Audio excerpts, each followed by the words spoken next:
exit polls? That's possible too. Okay, I was going to ask why something is definitely skewed. Something is skewed in one or the other above. Right. To select which one, you'd have to see where the problem is. Let me ask you one further question. Assuming for the moment that such software, that's what you call it, such software to rig a vote was used in one or more machines in Ohio or in Florida, could you today detect that if you looked at the source code? If you could get the machines and they have not been patched yet, I mean, once they get in and touch them, anything can happen. You can also set timers to do that, but then you see the timers. Then you'd have to take those machines, decompile them, which I couldn't do, but possibly a Microsoft, an MIT, something could do. You might be able to see it. You might. Not necessarily. Depends on how good they are at destroying what they had.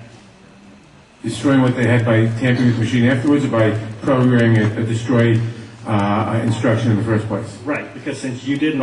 Either or both? Either or both. You didn't actually see what's in there, so you don't know if the code is running in a single executable or running in various modules. If it's running in modules, you can make the code actually eat itself. Let me ask you one further question. I've been told that people who assume that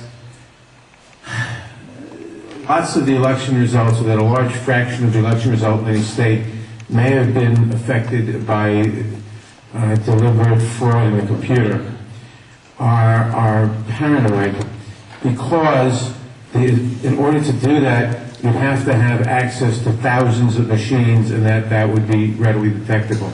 To what extent is that true? It depends on the technology you use. If you did a central tabulation machine that fed in, all you'd have to do is set a flag. You set a flag, the central tabulation machine would then flip your vote. So one person putting in bad code in a central tabulation machine could affect thousands and thousands or tens of thousands of votes. Right, and you could activate either automatically, or you could make it so that there's code existing on like an electronic machine that feeds it, where you would punch it in, it would set the flag, the server would see the flag, and then... And if you had a recount, and there were no paper trail, would that be, assuming that had happened, would that be revealable by seeing a discrepancy between what the central tabulator showed and what the individual machines, which had not been tampered with, showed? Not if I wrote it. Why not? In other words, I would make it match.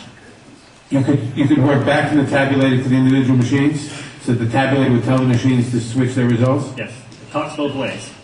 You can flip it to whatever you need. And they actually do talk to each other, the machines as long and the as it's hooked up, as long as it's networked together, they can talk to each other.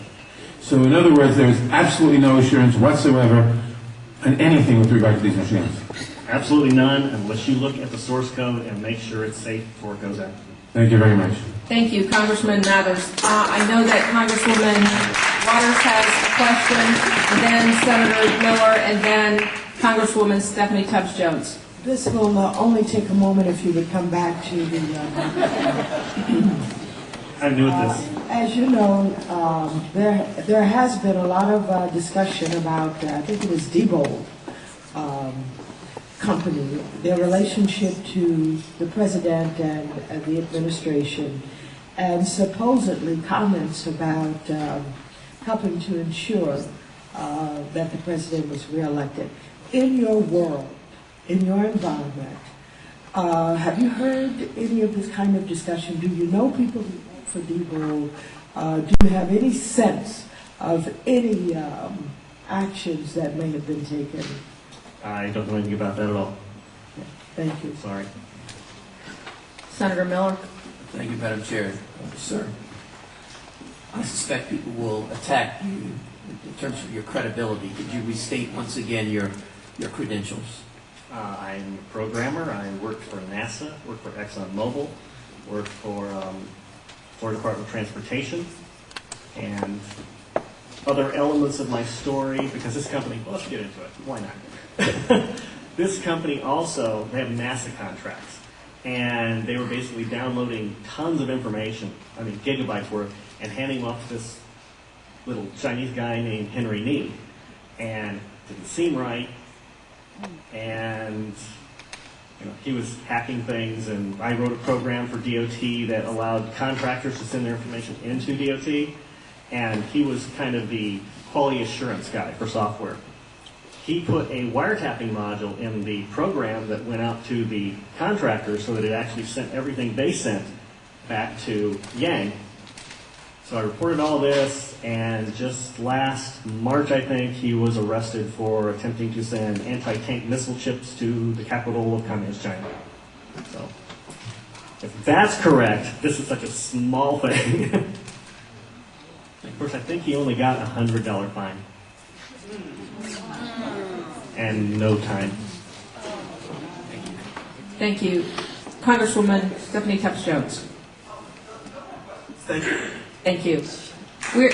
We are now going to